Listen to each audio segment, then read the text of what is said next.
She'd kept the secret for 13 years, but when her dying twin daughters made their Make-A-Wish request, Sandra's hands wouldn't stop shaking. They didn't want Disney World. They wanted to meet the father who didn't know they existed. The search led to a Billionaire's glass tower, and the moment Bruce Chansey saw those green eyes staring back at him, identical to his own, the doctor's words would shatter him completely. "If you'd been tested years ago, your DNA could have saved them." He'd walked away from a phone call, and it had cost his daughters their lives. Sandra Martin's kitchen used to smell like vanilla, candles she'd light on Saturday mornings, the kind of small ritual that made a rental house feel like home.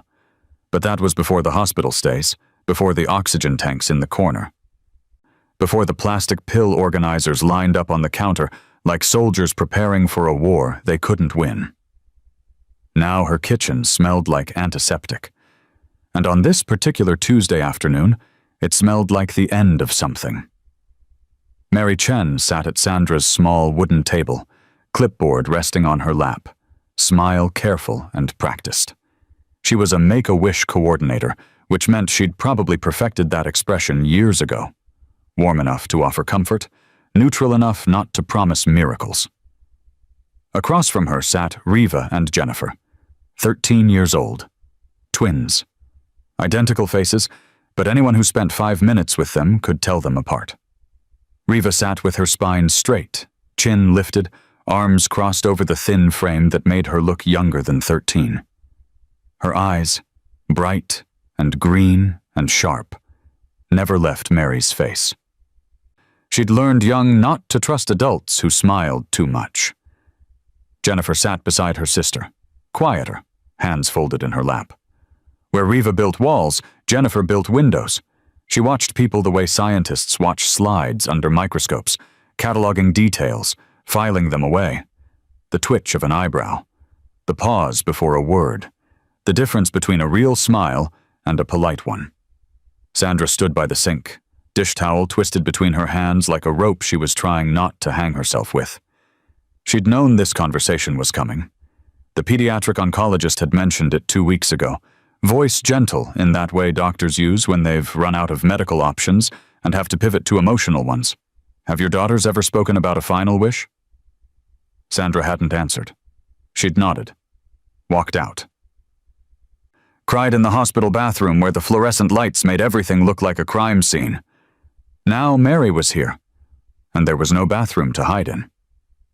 "So," Mary said, her voice the kind of soft that made hard words feel slightly less sharp. "Some children want to visit a special place. Theme parks are popular. The beach, mountains." She glanced down at her clipboard, though Sandra suspected she wasn't actually reading anything. "Some want to meet celebrities, athletes, musicians, actors." Riva's jaw tightened. Jennifer's fingers traced the edge of the table. Sandra felt her stomach drop, the way it does right before something breaks. "Or sometimes," Mary continued, "it's something more personal, a wish that's just for them, something meaningful." The silence stretched. Then Riva spoke. "We want to meet our dad." The words landed in the kitchen like stones dropped into still water. Mary's pen stopped moving. Sandra's hands went numb. Jennifer reached over and took her sister's hand, their fingers interlocking the way they had since they were small enough to fit in the same bassinet. "Before we die," Jennifer added, her voice quieter than her sister's but no less certain. "We just want to know who he is." Sandra felt her chest collapse inward, like someone had reached inside and squeezed every molecule of air from her lungs. She'd spent 13 years protecting that secret, not because she wanted to be cruel, not because she hated him, but because the truth had felt like swallowing glass, and she couldn't make her daughters swallow it too. Mary recovered first, professional instincts kicking in. That's a beautiful wish." She looked at Sandra, and there was a question in her eyes that she was too polite to ask out loud. Sandra turned away, faced the sink, stared at the coffee mug she'd been washing for the past 5 minutes without actually cleaning it. 13 years. She'd kept this buried for 13 years. "Mom?" Jennifer's voice, small and careful. Sandra turned around slowly. Both girls were looking at her now, Riva with that fierce, challenging expression she wore whenever she was terrified and refusing to show it. Jennifer with those observant eyes that saw everything Sandra tried to hide. Is he? Jennifer started, then stopped. Tried again. Is he alive? Yes, Sandra whispered. Does he know about us? Riva's question came out sharper, accusatory. Sandra shook her head. The silence that followed was worse than any scream. Mary cleared her throat gently. Mrs. Martin, so if you need time to... No. Sandra's voice cracked. She swallowed, tried again. No, it's okay. But it wasn't okay. Nothing about this was okay. Can you find him? Riva was still looking at Sandra, not Mary. Do you even know where he is? Sandra almost laughed. It would have been the kind of laugh that sounds like breaking. Yeah, she said. I know where he is. Mary leaned forward slightly. If you can provide me with information, a name, last known location, we have resources to... Bruce Chansey, Sandra said. Mary blinked. I'm sorry? Bruce Chansey. That's his name. The recognition flickered across Mary's face immediately. It was the same expression Sandra had seen 100 times over the years whenever his name came up. Tech magazines at the dentist's office, news segments about innovation and wealth. That Forbes article someone had left open on a cafe table. Bruce Chansey, Mary repeated slowly. As in, Chansey Systems? Sandra nodded. The billionaire. Another nod. Riva and Jennifer exchanged a glance. Wait, Riva said. Our dad is rich? I don't... Sandra's hands were shaking again. She pressed them flat against the counter. I don't know what he is anymore. I knew him before all of that. Jennifer was still watching her mother's face. Did he know you were pregnant? And there it was. The question Sandra had been dreading for 13 years. She looked at her daughters, these two extraordinary, brave, dying girls who'd asked for so little and deserved so much more than she'd ever been able to give them. Yes, Sandra said quietly. I told him. And? Riva's voice was ice. Sandra closed her eyes. The phone had felt heavy against her ear that day. She was 23, sitting on the edge of a bathroom counter in an apartment she shared with two roommates who were currently at work. The pregnancy test sat beside the sink, the two pink lines still visible, still real, still changing everything. Bruce picked up on the third ring. Hey. His voice sounded distracted. Background noise, voices, movement, the hum of ambition. Can I call you back? We're in the middle of something. I'm pregnant, Sandra had said. The background noise continued for 3 seconds, then stopped. What? I'm pregnant, she repeated. Her voice was steadier than she felt. The silence lasted too long, long enough for Sandra to hear her own heartbeat, long enough to feel the distance between them growing in real time. Bruce, He exhaled. Are you sure? I took 3 tests. Another pause. Okay. His voice had changed. Flatter.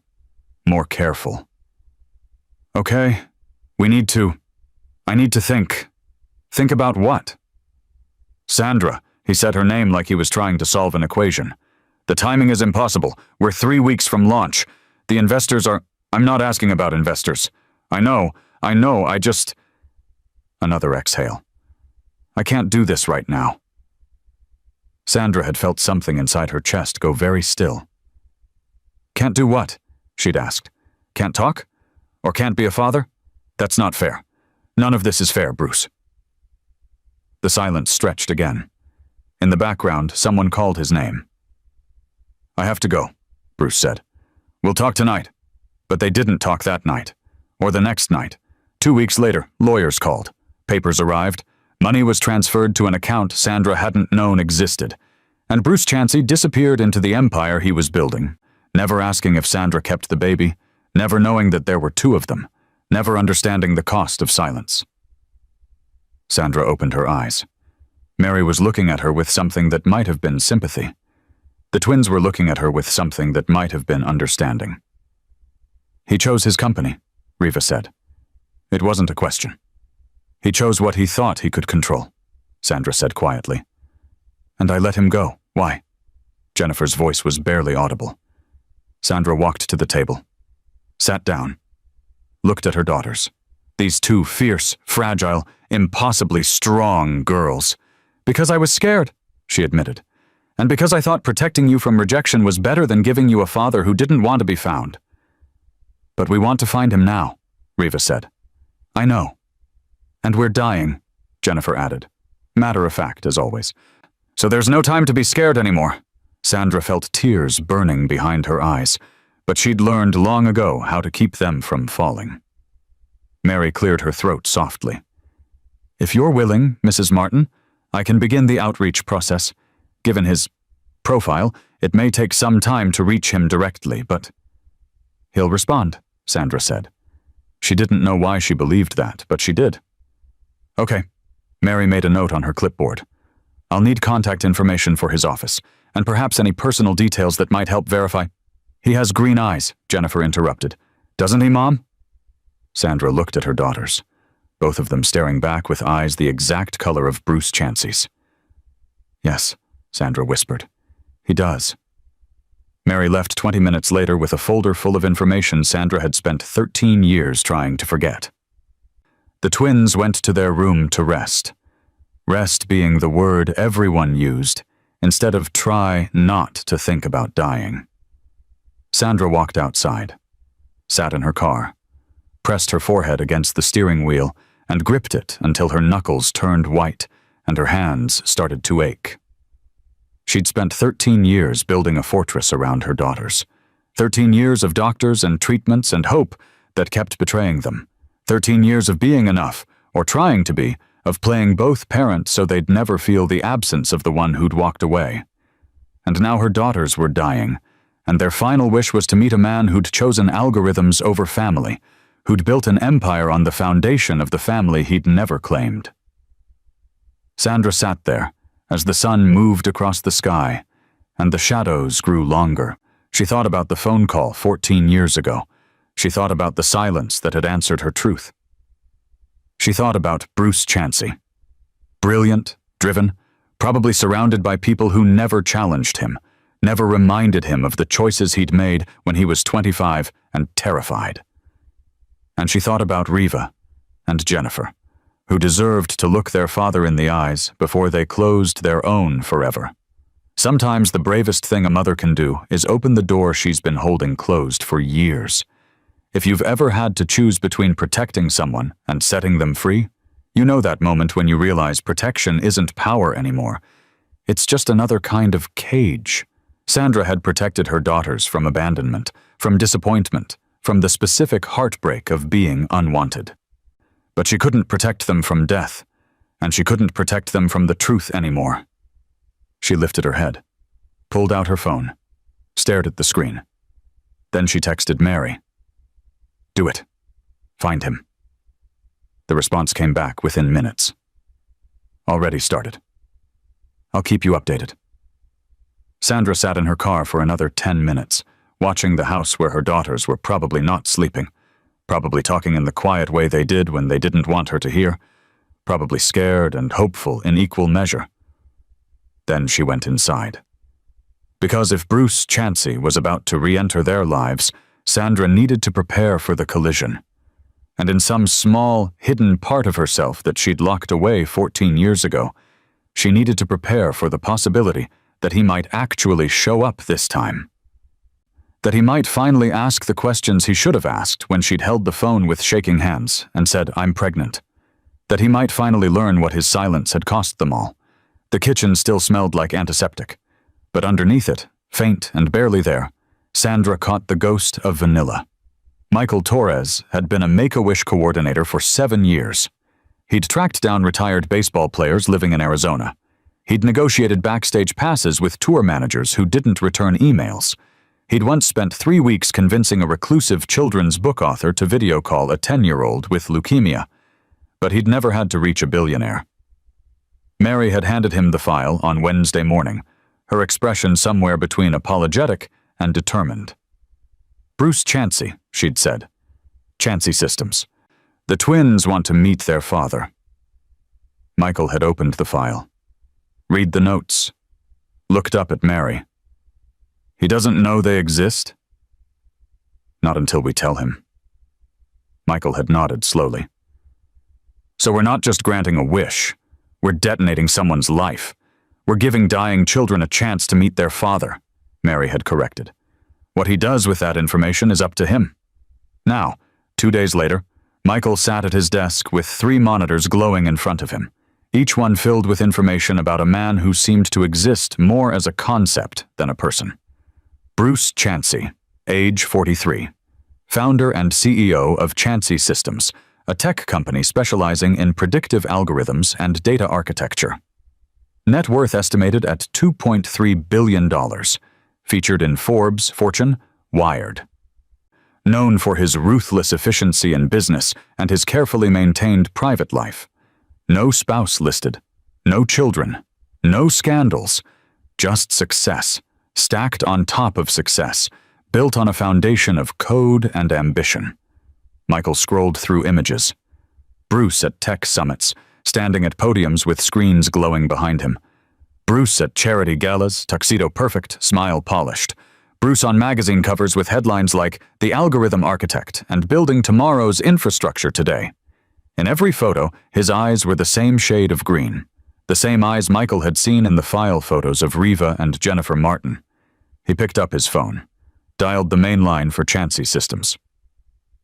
Chansey Systems, how may I direct your call? I need to reach Mr. Chansey's office, please. May I ask what this is regarding? Michael had prepared for this. It's a personal matter. I'm with the Make-A-Wish Foundation. A pause. 1 moment. The hold music was classical, expensive sounding.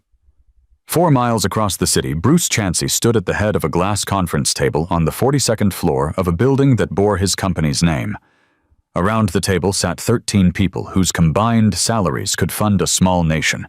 VP of Operations, Chief Technology Officer, Head of Investor Relations. The faces changed over the years, but the hunger stayed the same. Everyone wanting something, everyone needing a decision only he could make. The infrastructure expansion into Southeast Asia requires a minimum investment of $340 million, someone was saying. Charts appeared on the screen behind Bruce, numbers that should have meant something. Bruce's mind was elsewhere. It had been elsewhere a lot lately. He was 43 years old. He'd built an empire. He employed 4,000 people. His algorithms predicted everything from traffic patterns to consumer behavior to stock market fluctuations. But lately, standing in rooms like this one, he couldn't shake the feeling that he'd calculated everything except the one equation that actually mattered. Bruce? He blinked. Focused. His chief technology officer was looking at him expectantly. Sorry. Continue. The presentation went on. Bruce's phone, face down on the table, vibrated once. He ignored it. Back at Sandra's house, she sat on the edge of Jennifer's bed while both twins lay propped against pillows, oxygen tubes creating thin, clear lines across their faces. Tell us about him, Jennifer said. Sandra had known this request was coming, had spent the past 3 days preparing for it, trying to separate the Bruce she'd loved from the Bruce who'd walked away from the Bruce who was about to receive a message that would shatter his carefully constructed world. What do you want to know? Everything, Riva said. Then, softer. Anything. Sandra pulled her knees up, wrapped her arms around them, a posture that made her look younger than she was. He was brilliant, she started. Not just smart. Brilliant. The kind of person who could see patterns in things that looked like chaos to everyone else. Like what? Jennifer asked. Like, he'd look at traffic flow and see music.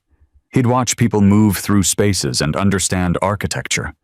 Everything was connected in his mind. Sounds exhausting, Riva muttered. Sandra smiled despite herself. It was. He didn't sleep much, always working, always building something. Did he build things for you? Jennifer's question was quiet. Sandra's smile faded. He built me a playlist once. Every song was exactly 2 minutes and 43 seconds long. He said it was the mathematically perfect song length for emotional impact. That's weird, Riva said. That's Bruce. They sat in silence for a moment. The oxygen machine hummed. Did he dream big? Jennifer asked. Like, did he talk about the future? All the time, Sandra said. He dreamed bigger than anyone I'd ever met. Riva's jaw tightened. Did he dream about us? The question hung in the air like smoke. Sandra opened her mouth, closed it, tried to find words that were true but wouldn't hurt. But truth and pain were tangled together here, impossible to separate. I don't know, she finally said. I don't think he let himself. Riva turned her face toward the window. Jennifer reached over and took her mother's hand. Maybe he will now, she whispered. Michael's call had been forwarded 3 times. First to Bruce's executive assistant, a woman named Rachel, whose professional courtesy was a weapon she wielded with precision. Mr. Chansey's schedule is completely full for the next 6 weeks, Rachel had explained. If you'd like to send a written request. This isn't a meeting request, Michael had interrupted. This is about his children. The silence on the other end lasted 3 seconds. I'm sorry, there must be some mistake. Mr. Chansey doesn't have children. He does, Michael said quietly. He just doesn't know it yet. Another pause. Longer this time. I need you to send me documentation, Rachel had finally said. Everything you have. I'll make sure it reaches him. Michael had sent the email at 3:47 p.m. on Friday afternoon.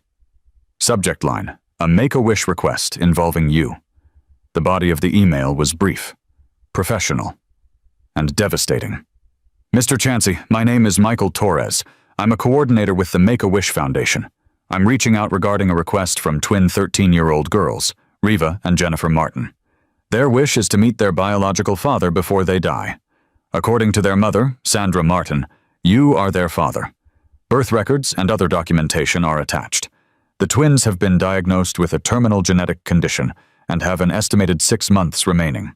I understand this information may come as a shock. If you're willing to consider this request, please contact me at your earliest convenience. Time is, unfortunately, a critical factor. Respectfully, Michael Torres, Make-A-Wish Foundation. He'd attached the birth certificates. Medical records redacted for privacy, but clear enough about prognosis. And one photo of the twins, taken 3 weeks ago in Sandra's living room. 2 girls with matching faces and green eyes, sitting close together on a worn couch, trying to smile for a camera, when smiling had become one of the hardest things they did. Michael hit send, watched the email disappear into the digital void. Then he sat back in his chair and wondered if billionaires checked their own email, or if this message would get filtered through 5 assistants before Bruce Chansey ever saw the subject line. The email reached Rachel at 3:51 p.m. She read it once, then again, then a third time, her professional composure cracking just slightly around the edges. She'd worked for Bruce Chansey for 8 years. She knew his schedule down to the minute.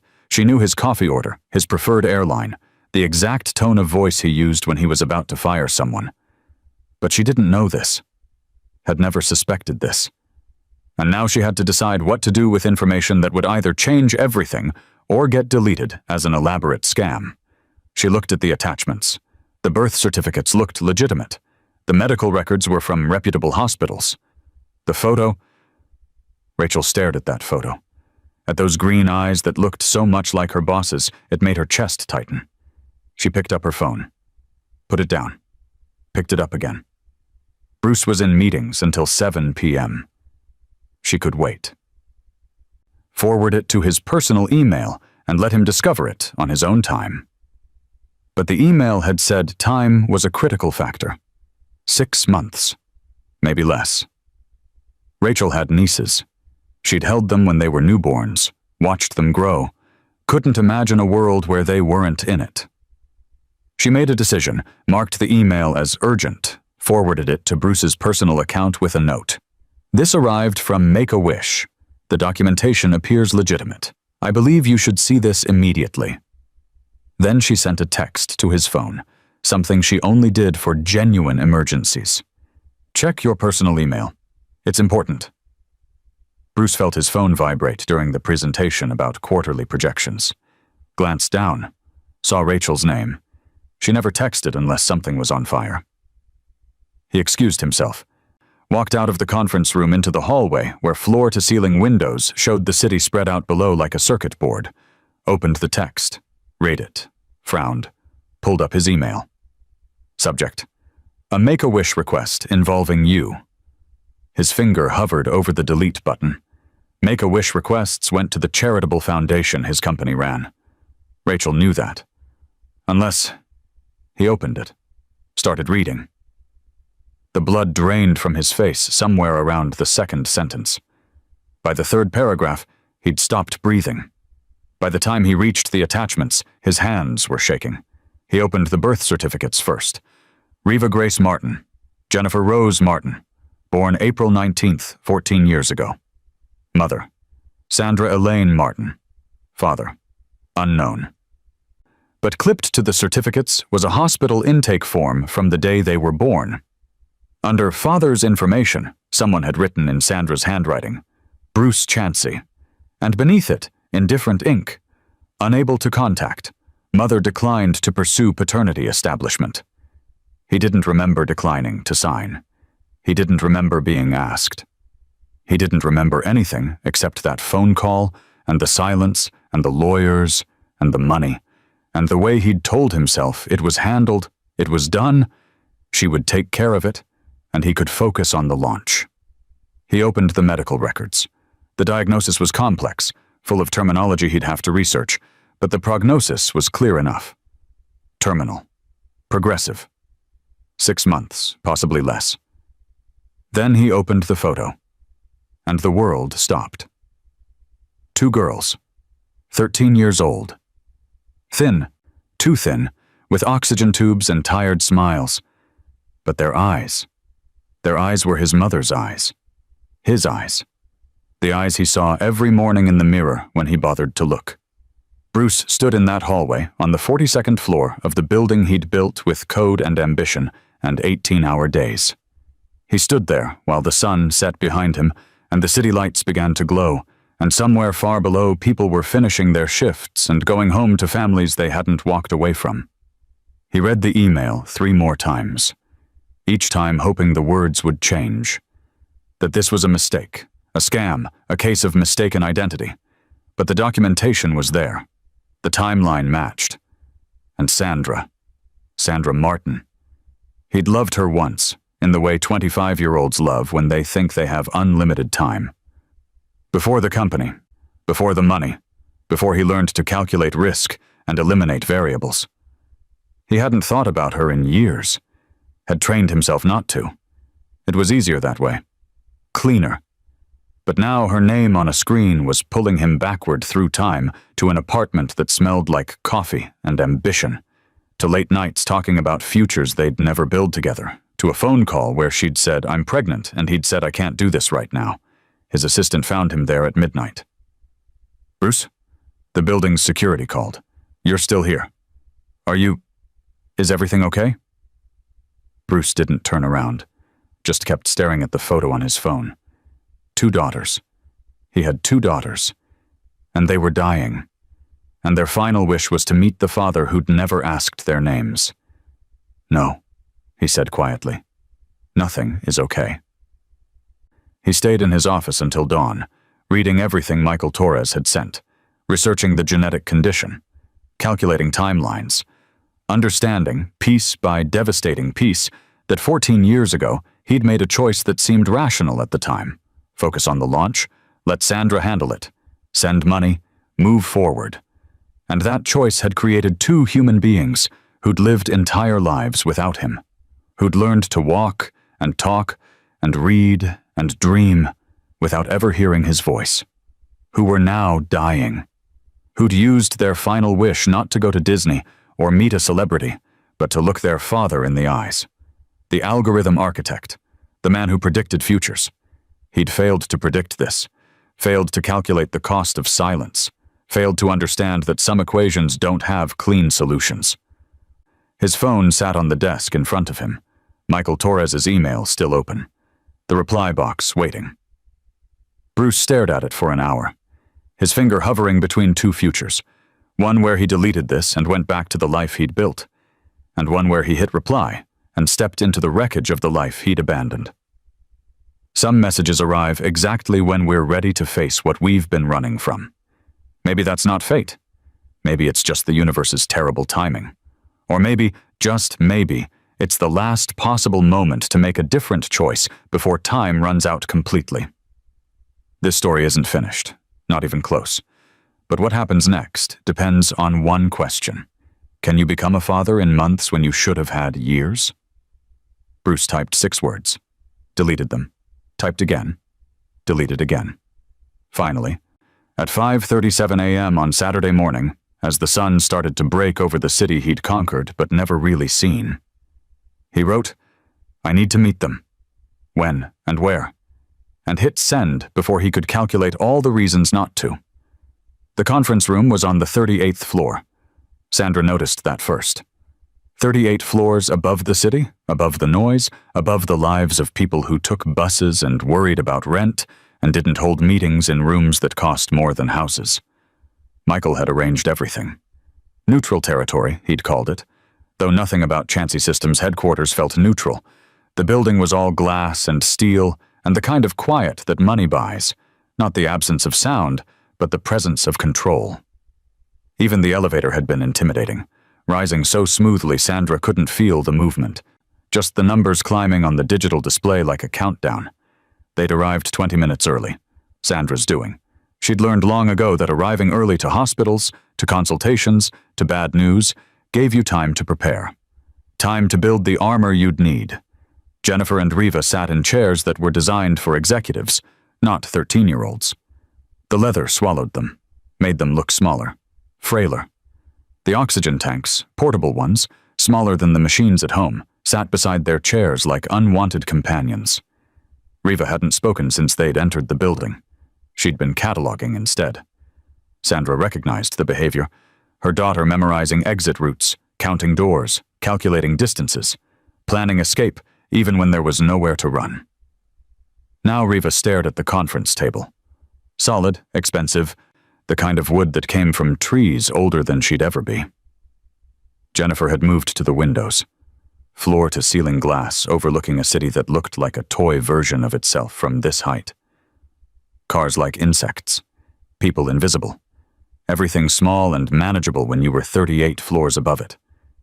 She pressed her palm against the glass, breath fogging it slightly. "I can see the park from here," she said quietly. "The one with the carousel." Sandra remembered.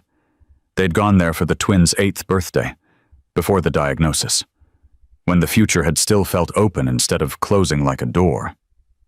Sandra stood near the table, arms crossed, hand gripping her opposite elbow. She was wearing the nicest clothes she owned, a coat she'd bought 6 years ago for a job interview. Pants that were slightly too loose now because stress had carved her down to essentials. Next to the polished chrome and imported leather, she looked exactly like what she was. Someone who didn't belong here. Someone who'd loved a man before he'd become this. The door opened at precisely 10 a.m. Bruce must have been waiting in the hallway, watching the clock, calculating the exact moment when being early would seem eager and being late would seem cruel. He stepped inside, and everything stopped. Movement, breath. Time itself seemed to pause and recalibrate. He was older. Sandra saw that immediately. The sharpness in his face that youth had softened, the lines around his eyes that came from years of staring at screens and making decisions that affected thousands of lives. His suit probably cost more than Sandra's car. His watch definitely did. But his eyes? Those were the same. Green, piercing. The eyes she'd loved. The eyes she'd tried to forget. The eyes that were now staring at her daughters with an expression Sandra couldn't name. Bruce's gaze moved from Sandra to the twins. Stopped. His briefcase, expensive leather, probably Italian, slipped from his hand and hit the floor with a thud that broke the silence. He didn't pick it up. Didn't move. Just stared. Because Riva and Jennifer were staring back. With his eyes. His mother's eyes. Eyes that proved biology in a way that words and documents never could. "Hi," Riva said. Her voice was flat, controlled, the way she spoke when she was terrified and refusing to show it. I'm Riva. Jennifer turned from the window, gave a small wave, awkward and heartbreaking. I'm Jennifer. The casual devastation of it. Two girls introducing themselves to the father who should have known their voices before they knew language. Bruce's knees seemed to forget their purpose. He reached for the nearest chair, not sitting, just using it to stay upright. His mouth opened. Closed. Opened again. His voice came out broken. Not the voice of a CEO who commanded boardrooms, the voice of a man watching his past and future collide. I didn't know. I didn't know there were two of you. Sandra felt something twist in her chest. Anger, maybe. Or the memory of it. You never asked, she said quietly. I told you I was pregnant. You never asked anything else. Bruce's eyes moved to her.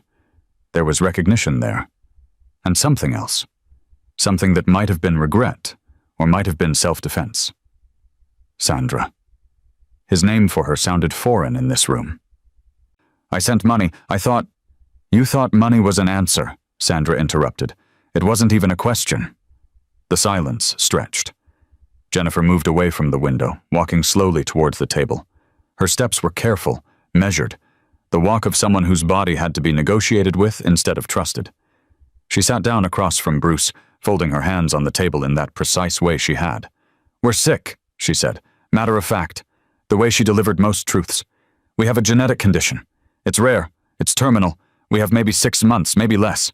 Bruce's face drained of color, the kind of pale that happens when blood retreats to protect vital organs from shock. What? What kind of condition? It has a long medical name, Jennifer continued, but basically our cells are eating themselves. There's no cure. There are treatments that slow it down, but we've tried most of them. She paused, glanced at her sister. We're dying. We just wanted to meet you first. Riva lifted her chin. Our wish, she said, and there was challenge in her voice now, an edge sharp enough to cut, was to meet you. Not your money, not your company. You. She gestured around the conference room. This isn't you, right? This is just where you work. Bruce was gripping the edge of the table now, his knuckles white, his carefully constructed composure crumbling like something built on sand instead of stone. I don't understand. If I had known— But you didn't, Riva interrupted. You didn't know because you didn't ask. You didn't call back. You didn't want to know. Riva, Sandra said quietly. That's not— It is fair, Riva shot back. She was looking at Bruce now with an intensity that made him flinch. You chose this. She gestured at the room again. The building. Whatever empire you built, you chose it over us before you even knew we existed. Bruce's jaw worked. He looked like a man trying to solve an equation with variables that kept changing. You're right, he finally said, his voice barely above a whisper. You're absolutely right. I made a choice. I thought— He stopped. Started again. I thought I was being rational, practical. I was 25. I was launching a company. I didn't— He looked at Sandra. I didn't understand what I was walking away from. You walked away from us, Jennifer said. Still matter of fact, still cataloging. We grew up without you. We learned to walk. We learned to read. We had birthdays and holidays and first days of school and doctor appointments and hospitals, and we did all of it without you. I know, Bruce said. And there were tears in his voice now, even if they hadn't reached his eyes yet. I know, and I'm so— We don't want sorry, Riva said. We wanted a father. We still do. But we're running out of time. The room went silent again. Outside the floor-to-ceiling windows, the city continued. People lived and worked and made choices that would echo through decades. But in this room, time had collapsed into something much smaller. 6 months. Maybe less. Bruce looked at his daughters. Really looked at them. Saw the oxygen tubes. The thinness. The way Jennifer's hands trembled slightly. The way Riva held herself like she was ready to fight or flee. Saw 13 years of life he'd missed and 6 months that were all he'd get. Tell me about you, he said, his voice stronger now, more certain. Tell me everything. Everything is a lot, Jennifer said. We don't have time for everything. Then tell me what matters. Tell me who you are." Riva and Jennifer exchanged a glance. That twin communication that happened in looks instead of words. Then Riva spoke. "I like chess and astronomy, and I hate it when people treat us like we're dying. We're still alive." She paused. "For now." "I like drawing," Jennifer said, "and old movies, black and white ones. And I notice things, like how you've been gripping that table since you sat down, and how your briefcase is still on the floor, and how you keep looking at us like you're trying to memorize our faces." Bruce glanced down. His briefcase was indeed still on the floor where he'd dropped it. He made no move to pick it up. "I am," he admitted. "Trying to memorize you. I don't want to forget a single detail." "You've already forgotten 13 years of details," Riva said. "You can't get those back." "I know." Bruce's voice broke completely now, the tears finally reaching his eyes. "I know, and I would give anything, everything to go back and make a different choice. But I can't. All I can do is—" He stopped, looked at Sandra, then back at the twins. "All I can do is be here now. If you'll let me." The silence that followed was different, softer, less like a wound, and more like a question waiting for an answer. "Why should we?" Riva asked. "Why should we let you in when you walked out?" "Because," Bruce said slowly, "because I'm your father." "I should have been your father 14 years ago and I failed, but I'm here now, and I want to know you, really know you, for whatever time we have." Jennifer tilted her head, studying him. "That's the first true thing you've said." Bruce looked at her. "What do you mean?" "Everything else has been about you," she explained. "Your choices, your regret, your wanting. But that last part was about us, about knowing us." "Smart," Bruce said, a ghost of a smile. "You're so smart. Both of you. Sandra raised you well." Sandra made a sound that might have been a laugh, or might have been something breaking. "I did my best. With what I had. With what you left us." Bruce looked at her, and there was acknowledgement in his eyes. Real acknowledgement, not defensiveness, not excuses. "I'm sorry," he said. "Sandra, I'm so sorry. For the phone call. For the silence. For 13 years of absence. For all of it. Sorry doesn't change history," Sandra said. "But it's a start." The meeting lasted another hour. Bruce asked questions. Careful ones at first, then braver. What were their favorite foods? What made them laugh? What they dreamed about on nights when sleep came easier than others? The twins answered. Riva, with her sharp edges softening slightly. Jennifer, with her observations becoming more personal. And Sandra watched the man she'd loved become the father she'd wished he'd been. 13 years too late, but maybe just in time. When Michael knocked softly on the door to check on them, the light outside had shifted. The city below had moved through its morning rhythms. And in the conference room on the 38th floor, 3 lives that had existed separately were beginning, tentatively, to orbit each other. Bruce stood when they did. The twins were tired. Sandra could see it in the way Jennifer leaned slightly on her sister. The way Riva's breathing had become more deliberate. "When can I see you again?" Bruce asked. There was desperation in his voice. Not the polite inquiry of someone making plans, but the urgency of someone who'd just realized they were standing on the edge of a cliff. Riva looked at him for a long moment. "If you want to," she finally said. "I want to," Bruce said immediately. "I want to every day, as much as you'll let me, for as long as—" He couldn't finish the sentence. Didn't need to.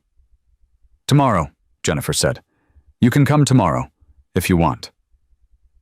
"I want," Bruce repeated. He looked at Sandra. "If that's okay with you." Sandra nodded. "Okay," she said quietly. "Tomorrow."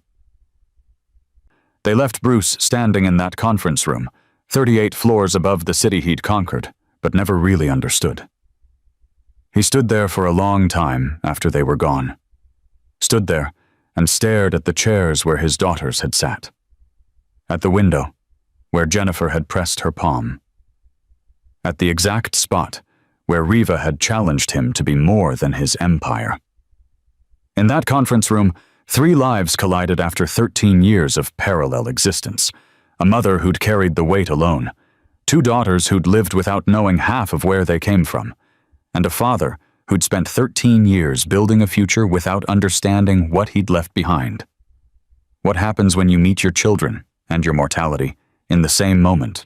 When you realize that all the algorithms in the world can't calculate the cost of absence? When you understand that success means nothing if the people who should have known your name only know it from magazine covers? Bruce picked up his briefcase finally, left the conference room, went back to his office where his assistant was waiting with a list of urgent matters requiring his attention. He looked at the list, then at the photo on his phone. Riva and Jennifer, trying to smile, their green eyes looking back at him. He forwarded all his calls, canceled all his meetings, and started reading everything he could find about the genetic condition that was stealing the only thing that had ever really mattered. Tomorrow, he'd told them. But tomorrow was already running out. The park with the carousel was smaller than Bruce remembered. Or maybe he'd just gotten used to spaces designed to impress. Conference rooms with views, offices with square footage most families would call home. This park was ordinary.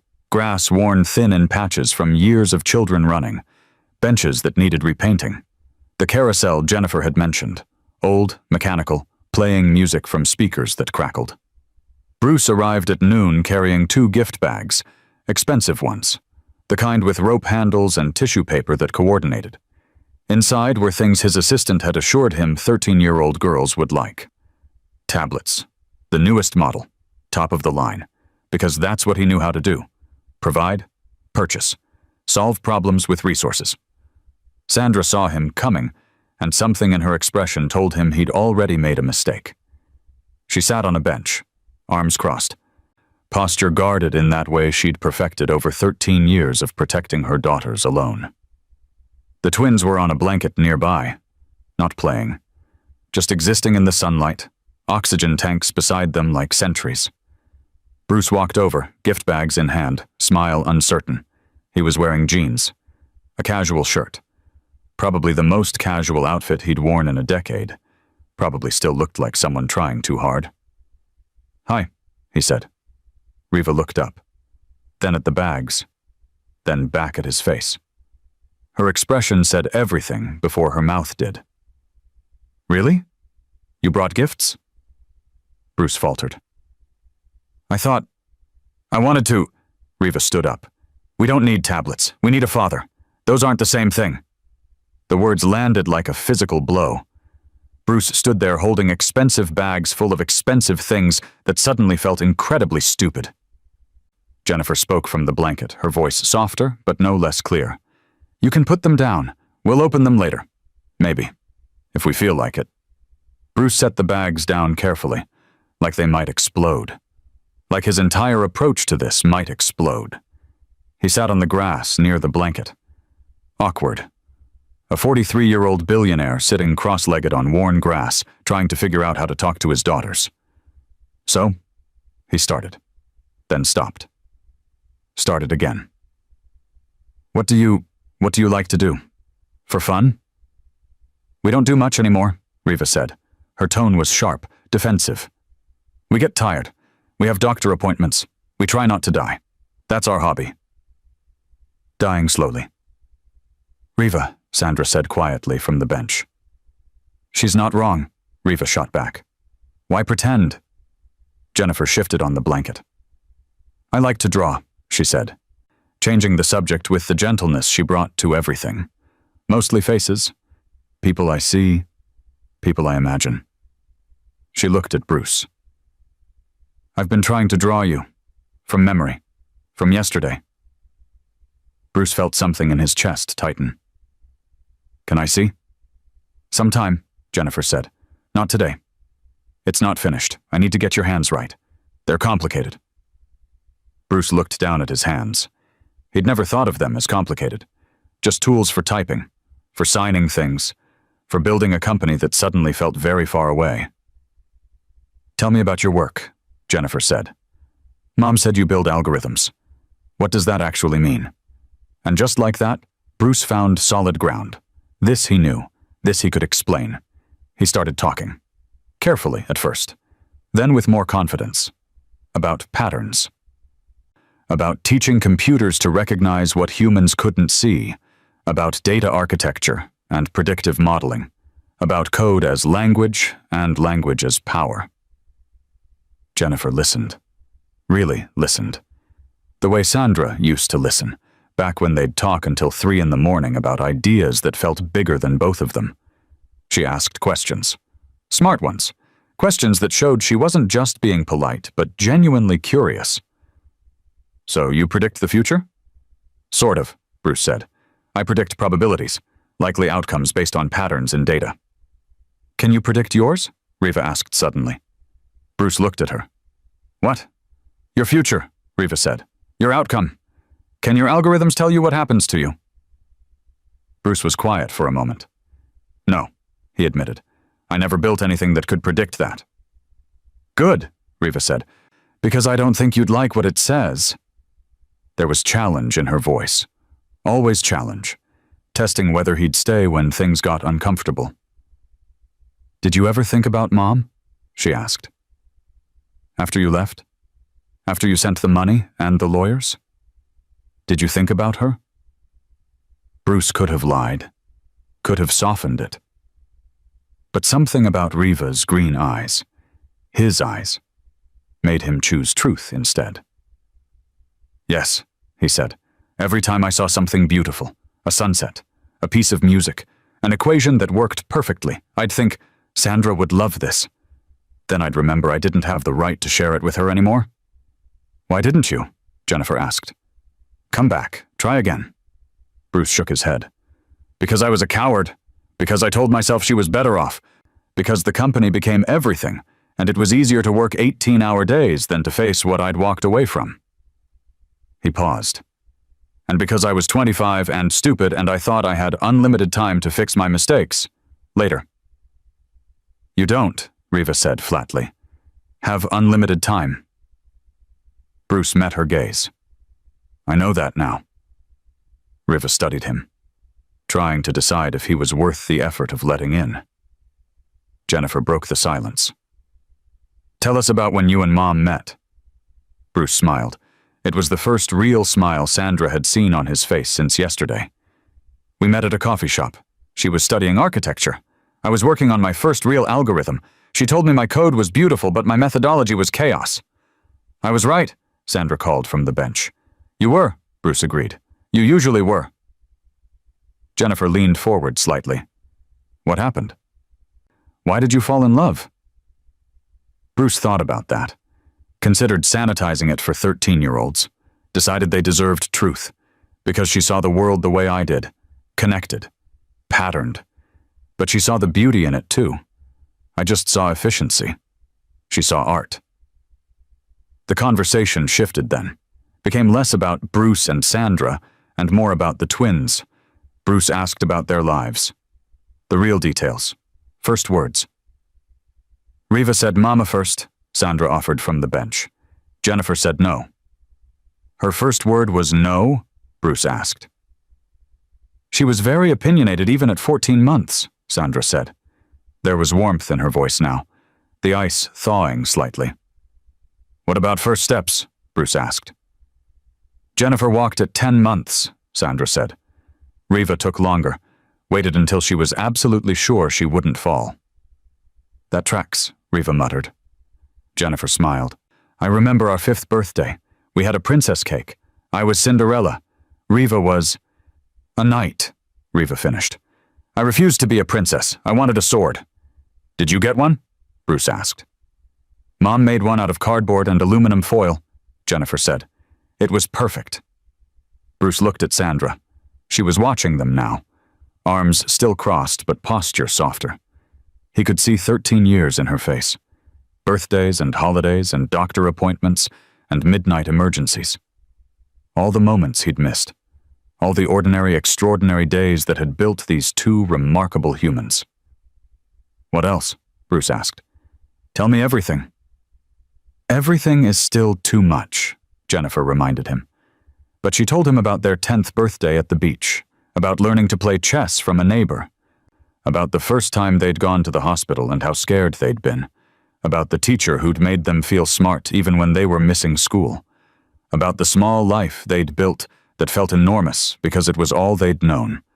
Sandra watched Bruce learn his daughters, watched him catalog their favorite foods.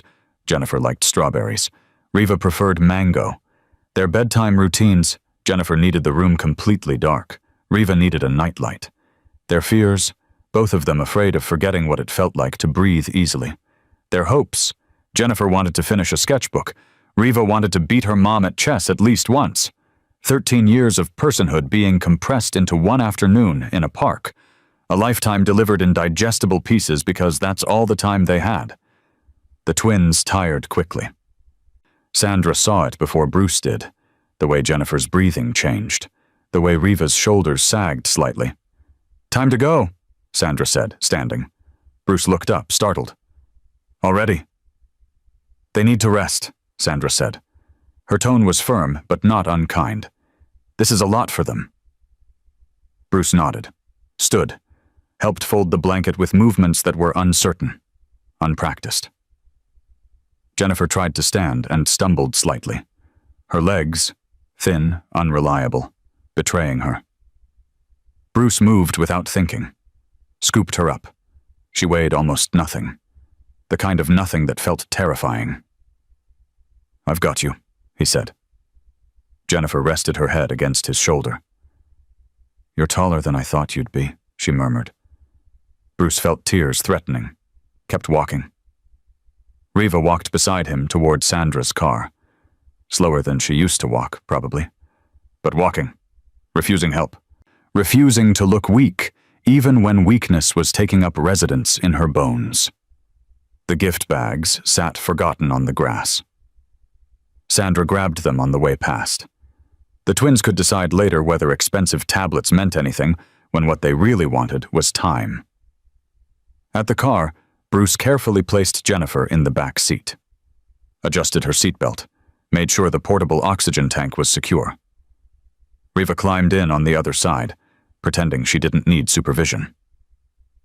Sandra stood by the driver's door, keys in hand. Bruce looked at her. "Can I come tomorrow?" he asked. Sandra studied his face, looking for something.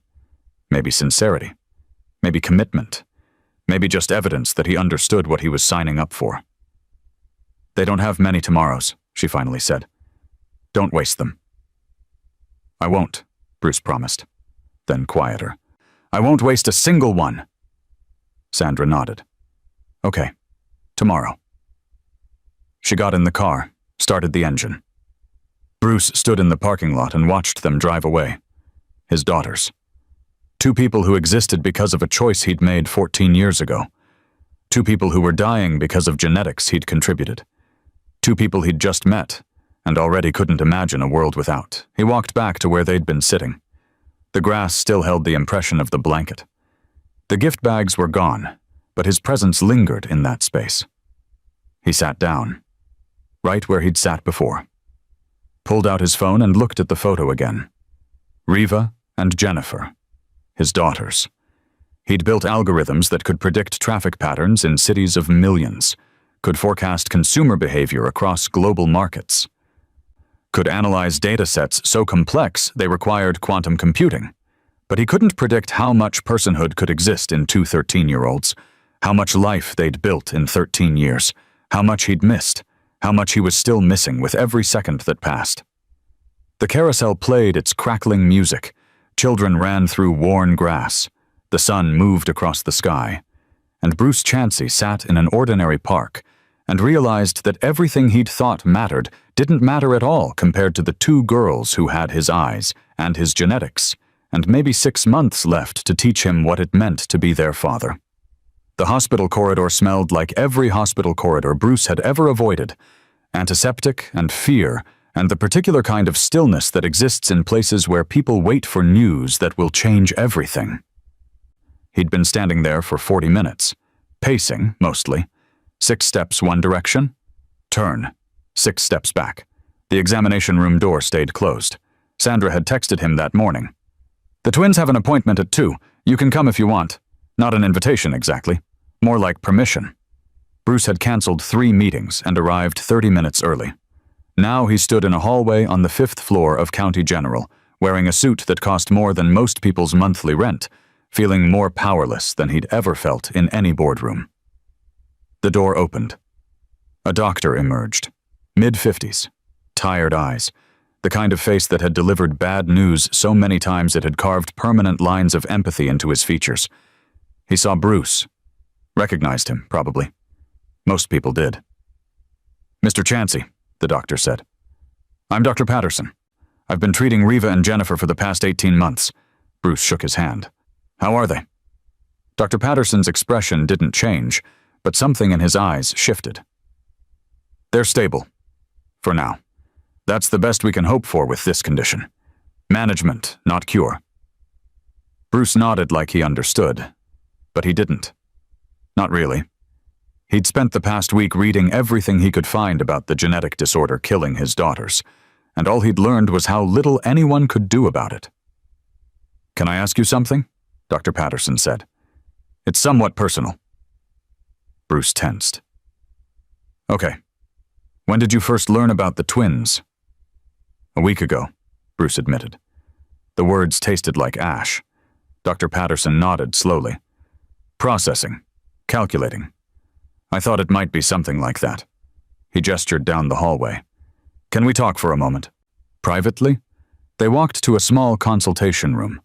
Beige walls, 2 chairs, a box of tissues on the table that had probably absorbed more grief than Bruce wanted to imagine. Dr. Patterson closed the door. Sat. Bruce remained standing. "I need to tell you something," Dr. Patterson started. "It's difficult, and it's about timing." Bruce's stomach dropped. "What about timing?" "The condition the twins have," Dr. Patterson continued, his voice careful, measured. "It's genetic. Inherited. Requires specific mutations from both parents." He paused. "There was a treatment protocol we explored 2 years ago. Experimental. Required a genetic match from a biological parent. We ruled it out because Sandra wasn't a match and there was no father available." Bruce felt the floor shift beneath him. "What are you saying?" "I'm saying if you had been tested years ago." Dr. Patterson met his eyes. "Your genetic match could have changed everything. We could have tried the protocol when they were younger, when their bodies were stronger, when we had more time." The words took a moment to land. When they did, Bruce's knees forgot how to hold weight. He grabbed for the chair. Missed. Slid down the wall instead, landing hard on the floor. The room spun. His vision narrowed to a pinpoint. "You're telling me..." His voice didn't sound like his own. "You're telling me I could have saved them?" Dr. Patterson crouched down beside him. "I'm telling you there was a chance.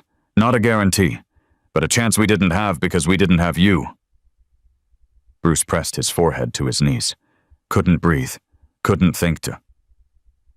Could only feel the weight of 13 years crushing him from the inside out. The phone had felt heavy against his ear. He was 25. In an apartment that smelled like coffee and code and ambition. 3 weeks from launch. Investors breathing down his neck. The future he'd been building finally taking shape. Then Sandra's voice. "I'm pregnant." And the silence. That terrible silence where he'd calculated variables like she was a problem to solve instead of a person he loved. "I can't do this right now," he'd said. Like fatherhood was a meeting he could reschedule. Like children were features he could push to the next release. 2 weeks later, lawyers. Clean, efficient, professional. Papers that made everything simple. A check that made everything go away. Except it didn't go away. It became 2 people. 2 daughters. Who'd grown up without him. Who were dying without him. Who could have been saved if he'd just asked one more question. If he'd just stayed on the phone 30 seconds longer. If he'd just chosen differently when different was still a choice he could make. "Mr. Chansey." Dr. Patterson's voice pulled him back. Bruce looked up. His vision was blurry, wet. He was crying and didn't remember starting. I could have saved them, he whispered. Maybe, Dr. Patterson said gently. Or maybe not. The protocol wasn't guaranteed. It was experimental. It might have failed anyway. But you could have tried, Bruce said. We could have tried. Yes, Dr. Patterson agreed. We could have tried. Bruce didn't remember leaving the hospital, didn't remember walking to his car, didn't remember getting inside. But suddenly, he was there. Sitting in the driver's seat of a car that cost more than Sandra's house, staring through the windshield at a parking lot that looked like every parking lot. His hands were shaking. His phone was ringing. He ignored it. It rang again. Again. Finally, he answered. Yes. Rachel's voice, concerned. Are you okay? You missed the board meeting. The investors are— Cancel everything, Bruce interrupted. What, everything? For 2 weeks, all meetings, all calls, everything. Bruce, I don't care what you think, he said. Then, softer. Please, Rachel, I need 2 weeks. Just give me 2 weeks. The silence on the other end lasted 3 seconds. Okay, Rachel finally said. I'll handle it. Bruce hung up, sat in his car for another hour. People came and went, visiting patients, doctors changing shifts. Life continuing around him, while his own felt like it was collapsing inward. That night, Bruce sat in his apartment, expensive, minimalist, the kind of place that looked like a photo shoot instead of a home, and read medical journals. The genetic condition had a name he couldn't pronounce. Mitochondrial DNA depletion syndrome. Progressive. Degenerative. Cells unable to produce enough energy to survive. Children with the condition rarely lived past adolescence. Treatment options were limited. Symptomatic management. Slowing the inevitable. But there, buried in a study from 3 years ago, was the protocol Dr. Patterson had mentioned. Experimental stem cell therapy using genetic material from a matched biological parent. Success rate in early trials, 42%. Not a cure, but time. Years instead of months. The study had been discontinued due to lack of funding and limited eligible participants. Bruce read until 3 a.m., until his eyes burned, until he understood exactly what his absence had cost. Not just birthdays and first steps and bedtime stories, but years, possibly decades. His daughters could have been in that 42%. Could have had high school graduations and first loves and futures that extended beyond 6 months. If he'd been there. If he'd been tested. If he'd chosen them instead of choosing empire. He saw Sandra 2 days later in the hospital cafeteria. She was sitting alone with a cup of coffee that had probably gone cold an hour ago. The twins were upstairs getting blood work. Bruce approached her table, sat down without asking permission. We need to talk. Sandra looked up. Her eyes were tired. Everything about her was tired. About what? About the treatment, Bruce said. The one Dr. Patterson mentioned, the genetic match protocol. Sandra's expression hardened. What about it? You should have fought harder, Bruce said. The words came out wrong. Accusatory. When they told you they needed the father, you should have found me. Fought harder to make me come back. Sandra's laugh was sharp enough to cut. I should have fought harder? She leaned forward. I told you I was pregnant, Bruce. I gave you every chance to fight for us. You chose not to. You chose silence and lawyers and money. You chose everything except us. Don't you dare sit here now and tell me I should have fought harder. If I had known— You did know, Sandra interrupted. You knew I was pregnant. You could have asked if I kept the baby. You could have called a month later. A year later. 5 years later. You had 13 years to ask one more question. You never did. Bruce felt anger rising. Not at her, at himself, but anger needed somewhere to go. I would have come back, he said, if you had told me how serious it— But you didn't, Sandra said. Her voice was steel now. You didn't come back. You built your empire. You made your billions. You calculated futures for everyone except the children you created. The cafeteria noise continued around them. Other families having other conversations, other people living through other heartbreaks. But at this table, 2 people who'd loved each other once were facing the weight of irrevocable choices. I could have saved them, Bruce said quietly. Maybe, Sandra said, her anger softening slightly. Or maybe not. Dr. Patterson said it wasn't guaranteed. But we'll never know, Bruce said. Because I wasn't there to try. Sandra was quiet for a long moment. No, she finally said. We'll never know. And that's something you're going to have to carry. Both of us will. But mostly you. Bruce looked at her. Really looked at her. Saw 13 years of single parenthood, of hospital corridors and oxygen tanks and hope that kept dying and resurrecting and dying again. Saw the strength it took to raise 2 daughters alone while watching them slip away. Saw the fortress she'd built to protect them from the exact conversation they were having now. I'm sorry, he said. For all of it. For the phone call. For the silence. For not being there when you needed me. For not being there when they needed me. For not fighting when fighting mattered. Sorry doesn't change what happened, Sandra said. But it's more than you gave me 14 years ago.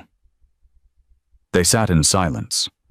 2 people bound by children and regret and time that couldn't be reclaimed. Finally, Sandra stood. The twins will be done soon. You can come up if you want. See them.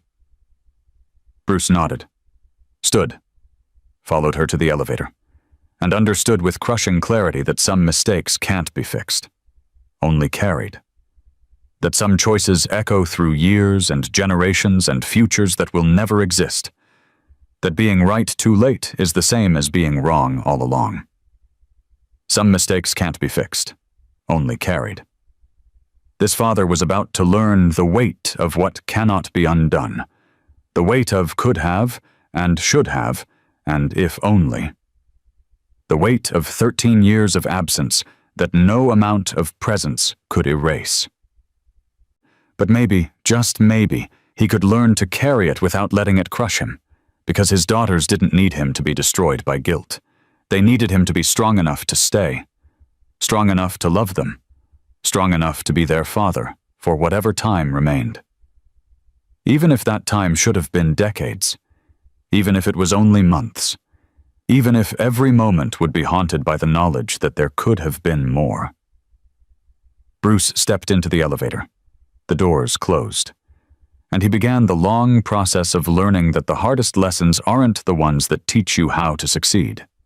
They're the ones that teach you how to live with the cost of your own choices.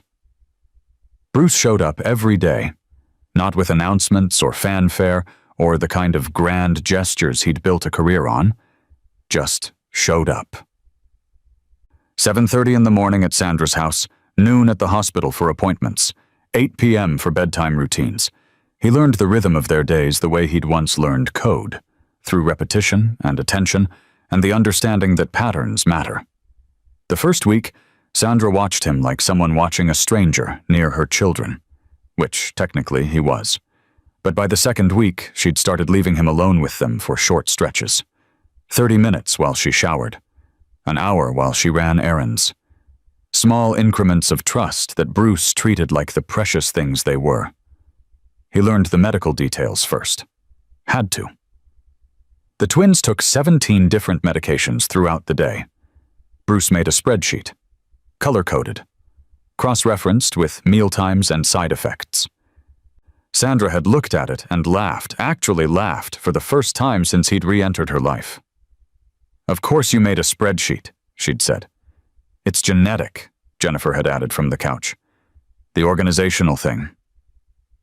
We do that too. The medications had names Bruce struggled to pronounce. Coenzyme Q10 supplements at 7 a.m. and 7 p.m. Anti-seizure medication at noon. Pain management as needed, which was becoming more often. Riva's injections every other day, something to help with muscle function that was becoming less and less functional. Bruce learned to draw the medication into the syringe, tap out the air bubbles, inject into the fatty tissue of her arm while she looked away, and gripped Jennifer's hand. He learned to read their pain levels. Not from what they said, they'd both perfected the art of lying about how much they hurt, but from what they didn't say. When Jennifer went too quiet, when Riva's jaw clenched in that specific way, when they stopped arguing about small things because they didn't have energy for small things anymore. On those days, Bruce learned to simply sit with them, Not trying to fix. Not trying to distract. Just present. The crisis came on a Thursday. Bruce had been there for 2.5 weeks, was starting to feel like maybe he was figuring this out. Then Riva got sick. Not regular sick. Violently sick, her body rejecting everything. Medication, food, water, the basic functions that healthy bodies took for granted. She'd locked herself in the bathroom. Sandra was at the pharmacy picking up a new prescription. Jennifer sat outside the bathroom door, oxygen tank beside her, talking through the wood in that gentle way she had. Bruce arrived to chaos. Jennifer looked up at him with tears streaming down her face. She won't let me help. She won't let anyone help. Bruce knocked on the bathroom door. Riva? Go away, came the response. Weak, furious. I'm not going anywhere, Bruce said. Riva was quiet for a moment. Then the sound of her being sick again. The door unlocked. Bruce pushed it open. Riva was on the floor, shaking, pale in a way that looked like death rehearsing, tears and fury in equal measure on her face. I said, go away. Bruce knelt beside her, gathered her hair back, held it while she vomited into the toilet. Didn't flinch. Didn't look away. Just stayed. When she finished, he dampened a washcloth, wiped her face. She was crying now. Really crying. I hate this, she said. I know, Bruce said. I hate that you're strong enough to stay, she continued. I wanted you to leave. I wanted to prove you'd leave. Bruce helped her rinse her mouth, then sat beside her on the bathroom floor. I'm not leaving, he said, no matter how ugly this gets. I'm not leaving. They sat there for 20 minutes. Bruce's expensive pants on Sandra's bathroom floor, his daughter's head on his shoulder, her breathing slowly steadying. Finally, she spoke. Thank you. For what? For not treating me like I'm dying gracefully. For letting me be angry. Bruce tightened his arm around her. You can be as angry as you want, at me, at this, at everything. I'll stay angry with you. Jennifer taught him to braid hair 2 days later. They were at the hospital for blood work. Waiting in a room that tried to be cheerful with posters of animals and motivational quotes that felt cruel in a place where children came to not die. Jennifer's hair was long, brown. She liked to wear it braided, but her hands shook too much now to do it herself. Sandra usually did it. But Sandra was downstairs handling insurance paperwork, the endless bureaucracy of dying in America.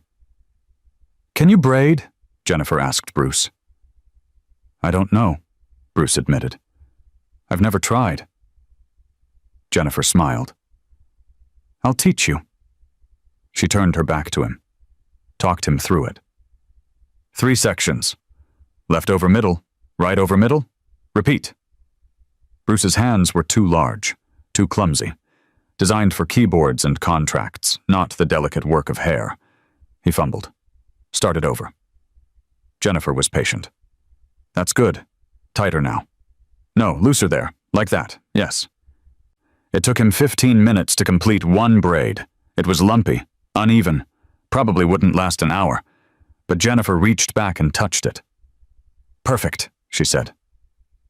It's terrible, Bruce said. It's perfect, she repeated. Because you made it. And that matters more. Reading to them at night became Bruce's favorite part of the day. Sandra had mentioned they liked old books, classic stories they'd read together over the years. Bruce brought new ones and old ones. They worked through The Secret Garden, then moved to A Wrinkle in Time. Bruce would sit between their beds. They'd moved the twins' beds closer together as their condition worsened, and read until his voice went hoarse. Jennifer would fall asleep first. Riva would fight it, determined to hear the end of the chapter. Sandra would watch from the doorway sometimes. Bruce would catch her there in his peripheral vision, a ghost of the woman he'd loved, a ghost of the life they could have built. But mostly he'd watch his daughters' faces, the way they escaped into stories, the way they forgot, for brief moments, that their own story had an ending written too soon. One night, Riva interrupted the reading. Tell us about when you were young. Bruce closed the book, marked the page. What do you want to know? Everything, Jennifer murmured, half asleep. Did you have a good childhood? Bruce thought about that. About the apartment that was never warm enough. About his mother working 3 jobs to keep them fed and housed and moving forward. About the scholarship that saved him. About the hunger. Not for food, but for something more. No, he said honestly. It wasn't good. But it made me who I am. What was it like? Riva asked. Lonely, Bruce said. My dad left when I was 7. My mom worked constantly. I spent a lot of time alone, learning to code because computers didn't judge, building algorithms because patterns were predictable when people weren't. That's where you get the working all the time thing, Riva said, her voice knowing. Sad. Bruce nodded. Yeah. I watched my mom sacrifice everything, and I told myself I'd never have to do that. I'd build something that meant security, freedom. Bruce paused. Turns out I just recreated what I was running from, working constantly, being alone, choosing the predictable over the messily human. Are you trying to stop? Jennifer asked. Bruce looked at his daughters, at their faces in the dim light of the bedroom nightlight, the one Riva needed, the one she'd never admit she needed. Yeah, he said, and I'm trying to stop. His phone buzzed in his pocket. Again. It had been buzzing constantly for days. The board pressure was mounting. Rachel texted him updates he didn't want. Investors asking questions. Projects stalling. His CFO threatening to resign. The company Bruce had built, the empire that had mattered more than anything, was straining without him, and he couldn't find it in himself to care. Let it strain, let it crack, let it crumble if that's what it took. His daughters were dying. His company could wait. Bruce ignored the calls, silenced the phone, kept reading. Days became weeks. Bruce learned things you can't learn from spreadsheets. He learned that Riva needed someone to argue with when she was scared, that Jennifer needed silence to process fear. He learned Sandra took her coffee with too much sugar because sweet things were a small rebellion against bitter days. He learned that hospitals at 2 a.m. had a specific quality of quiet that felt like being underwater. He learned that love wasn't a feeling you had, but a choice you made every morning when you showed up, even though showing up meant watching people you loved slip away. Small victories became everything. Riva eating half a sandwich, Jennifer completing a sketch, a day with no emergency room visits, a night where both girls slept through until dawn. Bruce cataloged these victories the way he used to catalog quarterly earnings, except these actually mattered. The moment came 3 weeks after Bruce had started showing up every day, late night, both girls exhausted from a particularly difficult day of treatments. Bruce reading from a book neither of them were really listening to anymore. His voice just background noise, comfort without content. Jennifer had fallen asleep an hour ago. Riva was fighting it, eyes closing, opening, closing again. Bruce closed the book, started to stand. Riva's hand shot out, grabbed his. Don't go yet. Bruce sat back down. I'm not going anywhere. Promise? Promise. Riva's grip loosened. Her breathing evened out, but her hand stayed in his. And Bruce sat there in the dim light of a bedroom in a house he'd never lived in, holding his daughter's hand while she slept, while she trusted him enough to sleep. Sandra found him there 2 hours later, still sitting, still holding Riva's hand. His own hand had gone numb, but he hadn't moved. Couldn't move. Wouldn't risk waking her. Sandra looked at him. At this man who'd walked away 14 years ago and was now sitting vigil in the darkness. You're really staying, she whispered. It wasn't a question. More like an observation. An acceptance. I'm really staying, Bruce confirmed. And in that moment, something shifted. Not fixed, not healed, but shifted. From stranger to father. From absence to presence. From the man who'd calculated everything except what mattered to the man, who was finally learning that some things can't be calculated. Only lived. Only loved. Only carried with hands that might be too large and too clumsy for braiding hair, but were exactly right for holding on. The phone call came at 2:17 a.m. Bruce was asleep on Sandra's couch, had been sleeping there most nights now, too exhausted from the day's caregiving to drive home, too afraid he'd miss something if he left. The sound jolted him awake, Sandra's voice from upstairs, shaking, calling 911, then footsteps, fast, then her face at the top of the stairs, pale in the darkness. "It's Riva. We need to go now." Bruce drove because Sandra's hands wouldn't stop shaking. Jennifer sat in the back seat, oxygen tank beside her, silent tears streaming down her face. Riva was in the ambulance ahead of them, sirens cutting through the empty streets like screams. Bruce pressed the accelerator, ran 2 red lights, didn't care. Sandra gripped the door handle, her knuckles white, her breathing shallow. It happened so fast, she kept saying. She was fine at bedtime, she was fine. Then she couldn't breathe. She couldn't breathe, and I couldn't help her, and— "You got her help," Bruce interrupted. "You called 911. You did everything right." Sandra shook her head. 13 years I've kept her alive. 13 years of hospitals and treatments and fighting. What if this is it? What if I couldn't save her this time?" "You don't know that," Bruce said, but his voice carried the same terror hers did. The emergency room at County General at 2:30 a.m. was a different world, bright lights that felt violent after darkness. The smell of antiseptic and something else, panic maybe, or just the collective fear of everyone who'd arrived here in crisis. They took Riva immediately. Code words Bruce didn't understand. Nurses moving with practiced urgency. A doctor, not Dr. Patterson, someone younger, barking orders. "Vitals. Get me vitals. She's crashing. I need that line in now." Sandra tried to follow. A nurse stopped her gently. "You need to wait here. We'll come get you as soon as we can." "But she can't breathe," Sandra said, her voice breaking completely. "I know she can't breathe. I need to—" "Ma'am," the nurse said, firmer now, "we're helping her, but you need to let us work." Bruce pulled Sandra back, his arm around her shoulders. She resisted, then collapsed against him. Let him guide her to the waiting room. They sat in plastic chairs designed to be uncomfortable. Jennifer between them, her small hand in Sandra's, her breathing labored from stress and exertion. The waiting room held other families, other emergencies. A man with a towel wrapped around his hand, blood seeping through. An elderly woman breathing oxygen, a mother with a screaming toddler, all of them waiting for news that would either break them or save them. Sandra stared at the double doors that had swallowed her daughter. Bruce stared at Sandra. At 13 years of exhaustion carved into her face, at the way her leg bounced with nervous energy, at the tear tracks she didn't bother wiping away. "I'm so tired," she finally said. Not to him specifically, just to the air, to God, to anyone who might be listening. "I'm so tired of being strong. I'm so tired of watching them hurt. I'm so tired of pretending I'm not terrified every single second of every single day."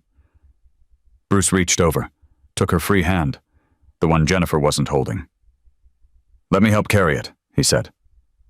Sandra looked at him, really looked at him for the first time since he'd re-entered her life. "You can't carry what's already happened," she said. "But maybe," Bruce said quietly, "I can help carry what comes next." They'd met in a coffee shop. Sandra remembered that suddenly. Sitting in this waiting room, waiting to hear if her daughter was dying, she remembered the coffee shop on 7th Street, the one that played jazz too loud and served coffee too strong. Bruce had been at the next table, laptop open, muttering to himself about code that wouldn't compile. Sandra had been sketching building facades for her architecture class. He'd looked over, asked what she was drawing. She'd told him. He'd said her perspective was mathematically perfect. She'd said mathematics wasn't everything. He'd smiled and said, "Prove it." They'd talked for 4 hours. About patterns and chaos. About art and science. About building things that lasted versus building things that mattered. Bruce had talked about algorithms like poetry. Sandra had talked about space like music.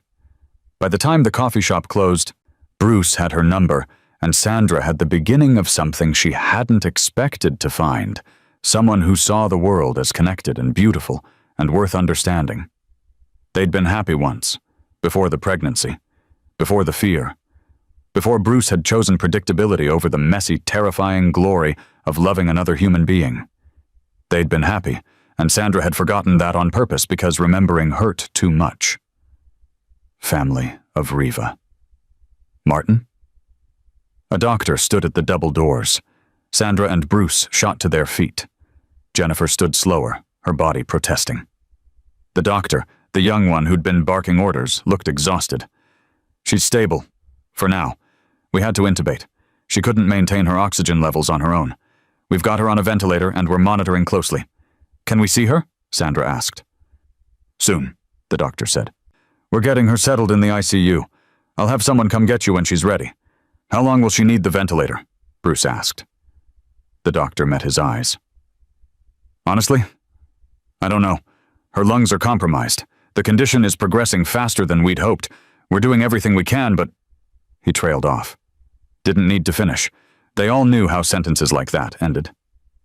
20 minutes later, a nurse led them through corridors that all looked the same.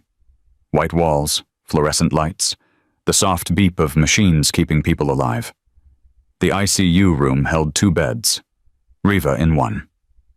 Jennifer would be in the other. They'd admitted her too, just as a precaution, given the stress and her own fragile state.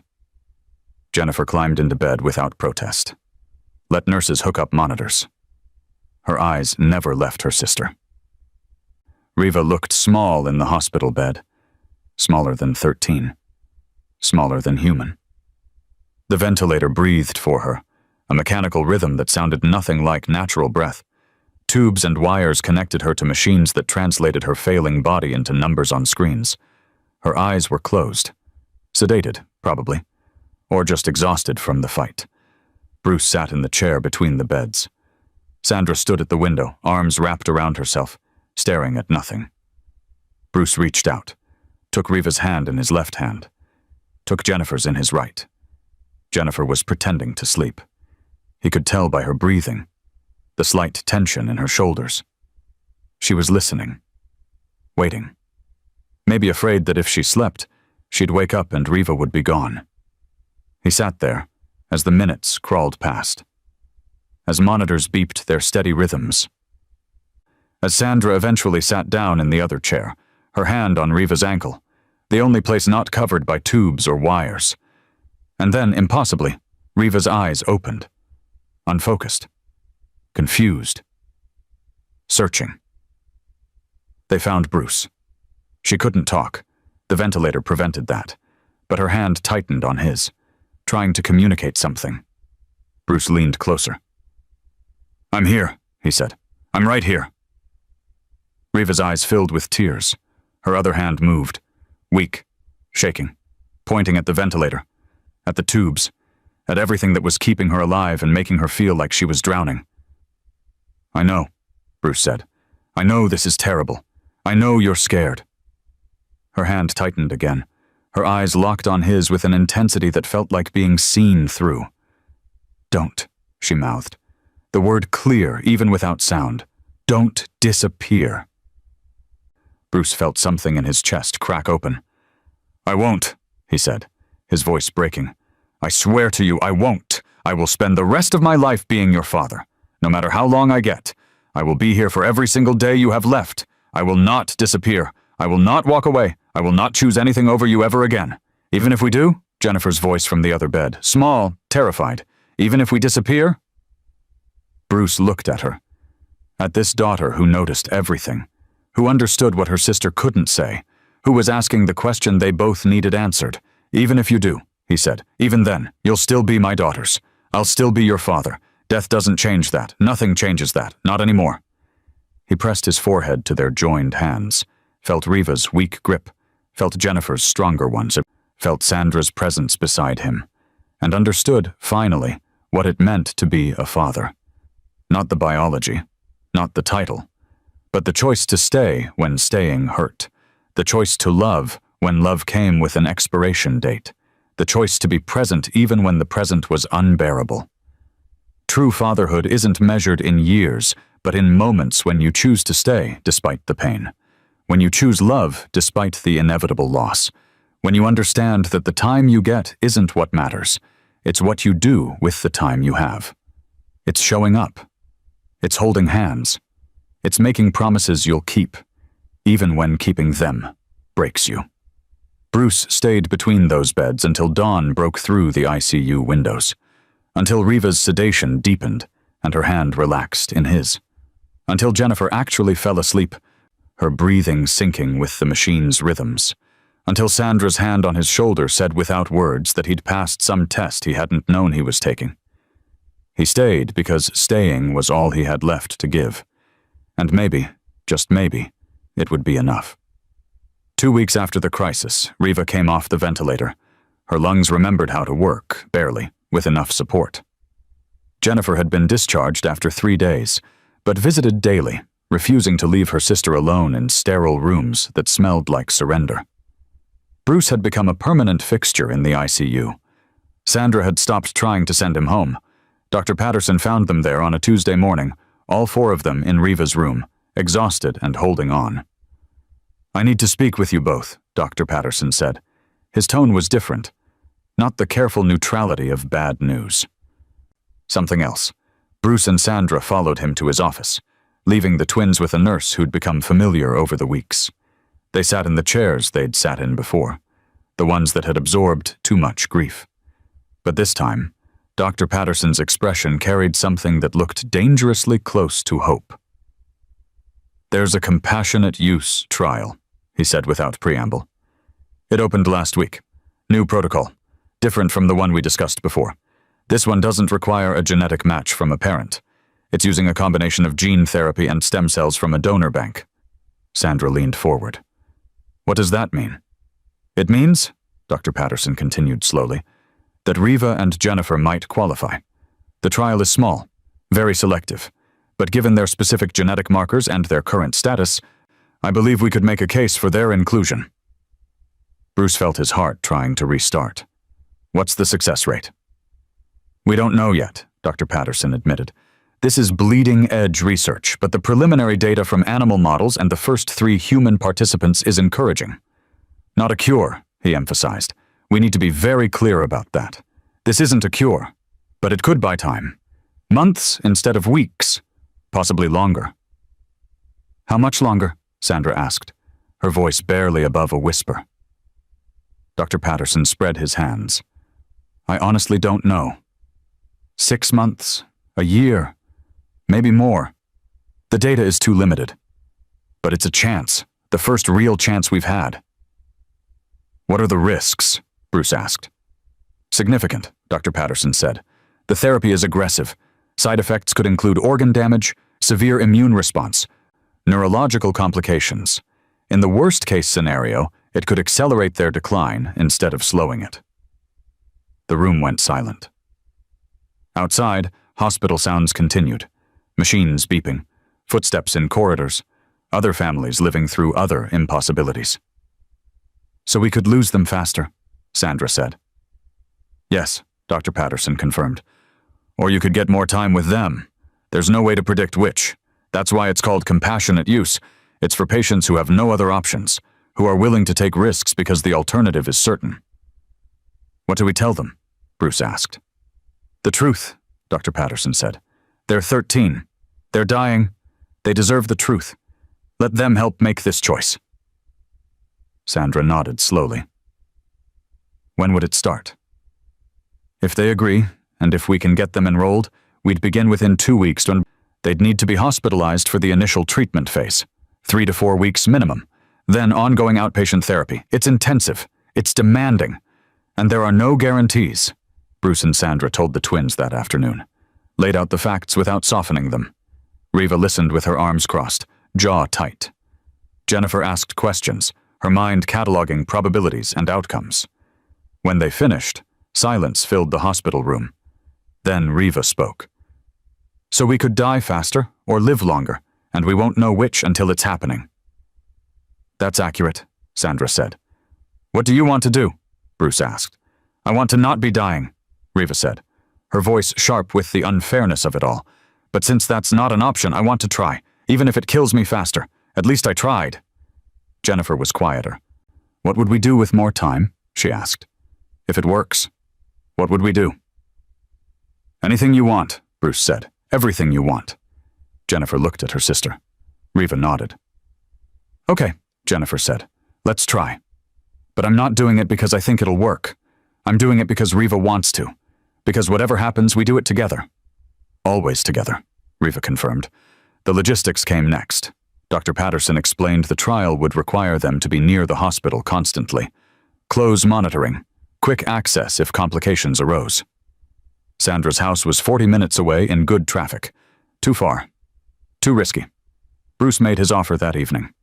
I have a property. 10 minutes from here. 3 bedrooms. Fully furnished. You can stay there. All of you. For as long as you need.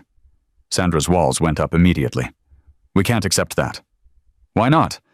Because it's too much. Because it feels like charity. Because... This is fatherhood, Bruce interrupted, his voice firm. Let me be their father. Let me provide for my children. This isn't charity. This is what parents do. They make sure their kids have what they need. Sandra looked at him. At this man who'd walked away 14 years ago and was now offering everything he had. I don't want to owe you.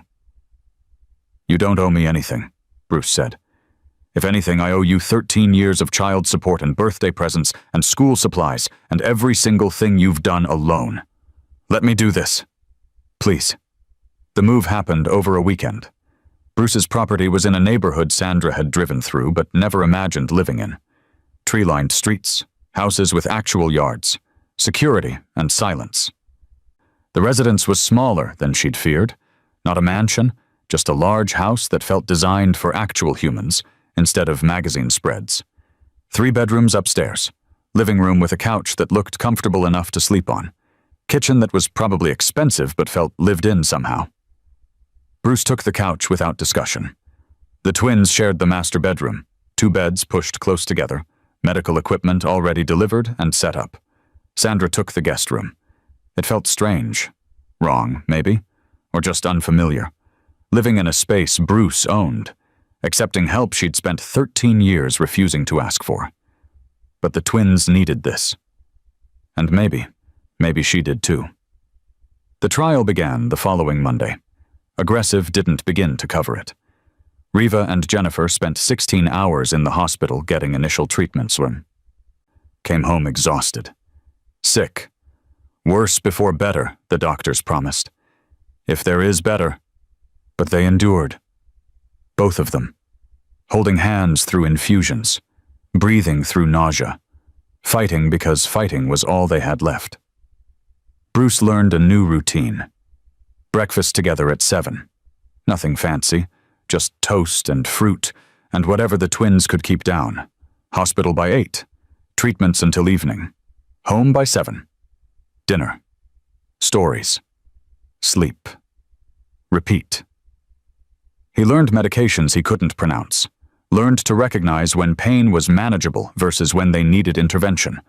Learned that fear could become as familiar as breathing. That you could be terrified every second and still function. Still show up. Still try. 3 weeks into the trial, they had a good day. Not a perfect day, Tim. Not a day without pain or fear or the shadow of death. But a good day. Both twins felt strong enough to stay home. Bruce attempted cooking breakfast, attempted being generous. He burned the eggs, oversalted the bacon, made toast that was somehow simultaneously burnt and cold. The twins laughed. Actually laughed. That's the worst breakfast I've ever seen, Riva said. And we've eaten hospital food for months. I think the toast is alive, Jennifer added, poking it with a fork. It might be evolving. Bruce looked at his culinary disaster and started laughing too. I'm a billionaire who can't cook toast. That's embarrassing. Extremely embarrassing, Riva confirmed. But also kind of perfect. Sandra smiled from the doorway. Actually smiled. Bruce caught her expression and felt something in his chest shift. Something that felt dangerously close to happiness. They ordered pizza for breakfast instead.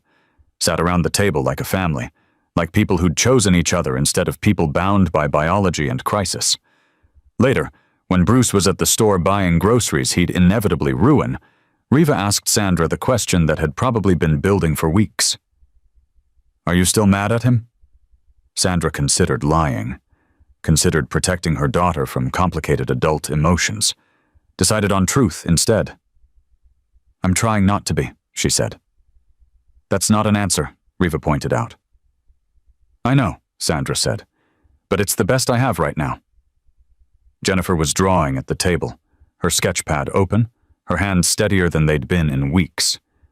The trial was doing something. Maybe. Possibly. Too soon to tell. Do you think he would have stayed if he'd known? She asked, without looking up. About us? If you'd told him you were having twins? If he'd known from the beginning? Sandra sat down across from her. I don't know, she admitted. The honest answer is, I don't know. He was 25. He was scared. He was building something that felt more important than anything else. Maybe he would have stayed. Maybe he would have left anyway. Jennifer looked up from her drawing. But he's staying now. Sandra nodded. Yes, he's staying now. And that has to count for something, Jennifer said. It wasn't a question. Sometimes second chances arrive wrapped in uncertainty.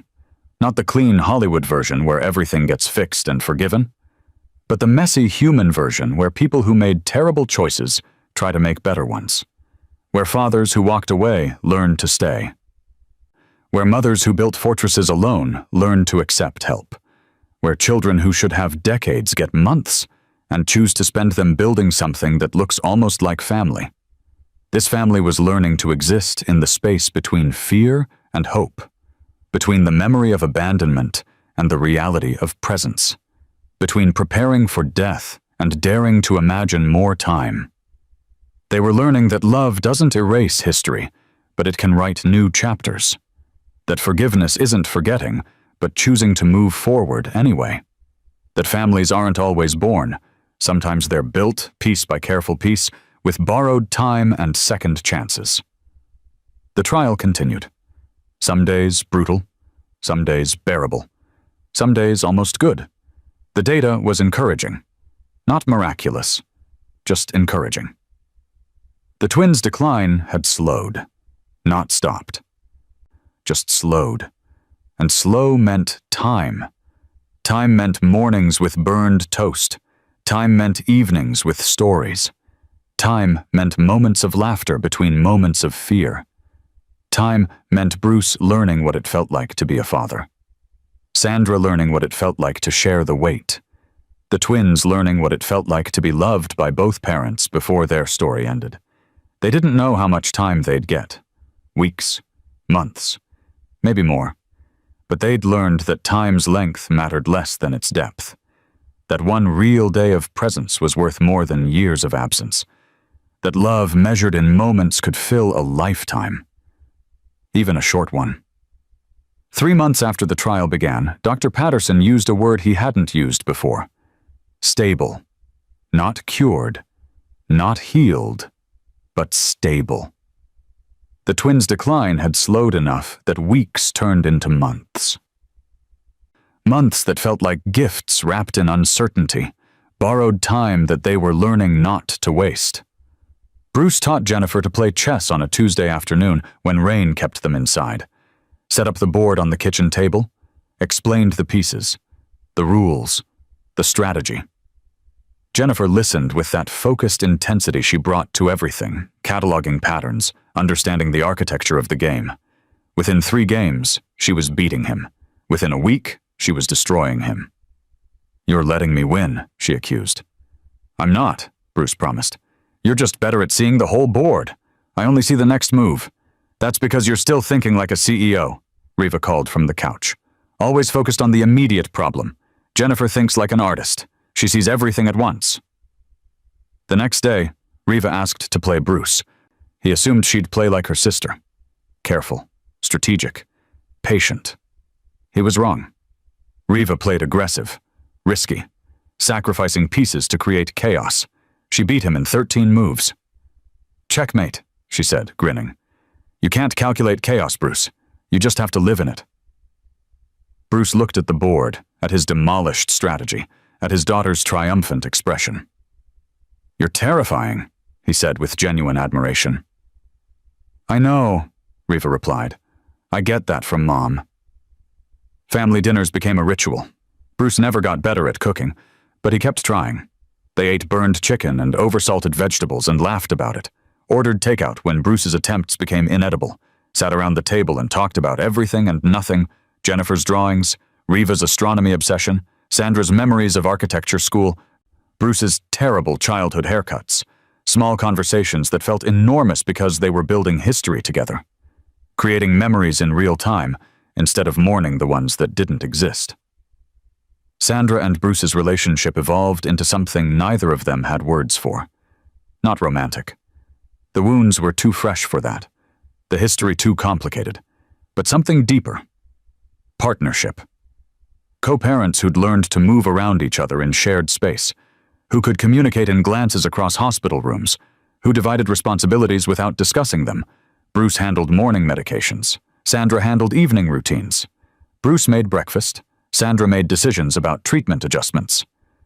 They built a rhythm that worked, not because they'd forgiven everything, but because their daughters needed them to function as a unit.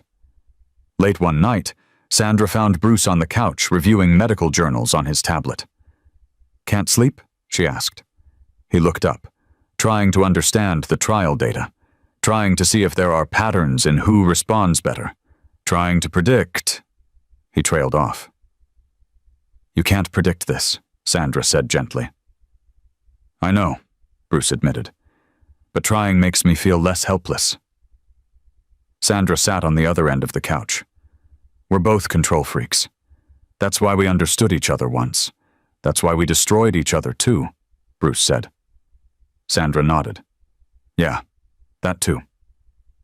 They sat in comfortable silence, the kind that only comes from shared trauma and tentative trust. Finally, Sandra spoke. I was wrong to keep them from you. Bruce started to respond, but she held up her hand. Let me finish. I told myself I was protecting them, and maybe I was, but I was also punishing you, and that wasn't fair to them. They deserve to know their father, even if you weren't ready to be found.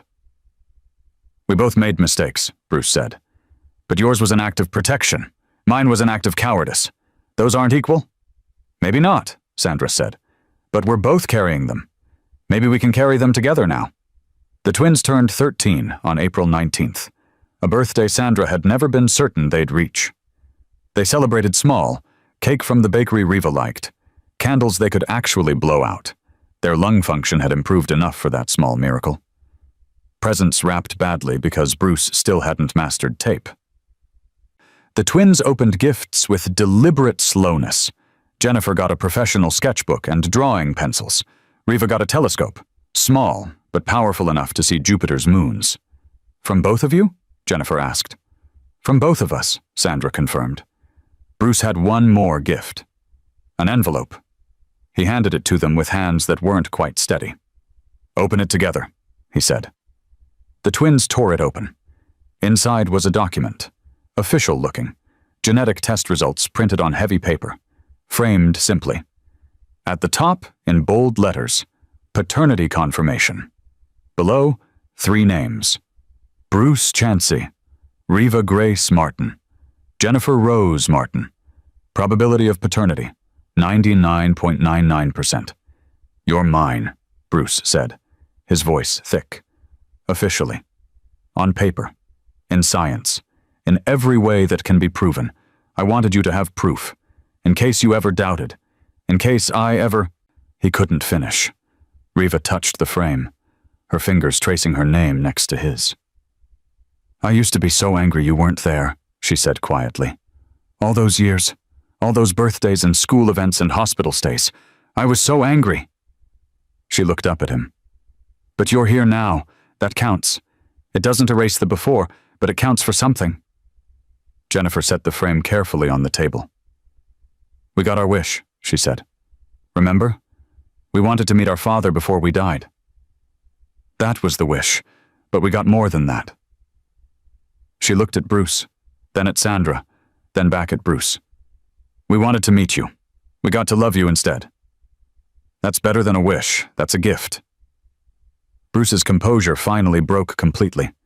He pulled both girls into a hug that was probably too tight, but they didn't complain, just held on.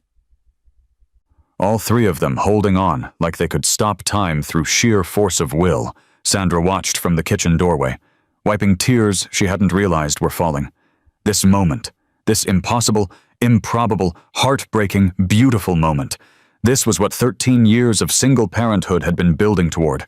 Not vindication, not revenge, just this, family built from wreckage and second chances. Evening found them in the living room. The medical equipment hummed in the background. Oxygen concentrators, monitors, the constant mechanical reminder that life here required assistance. But nobody heard it anymore. It had become part of the soundtrack, part of the normal they'd built together. Jennifer had fallen asleep on Bruce's shoulder, her breathing even, her sketchbook open on her lap. Riva held Sandra's hand, her telescope beside her, already planning which planets she'd observe first when the sky cleared.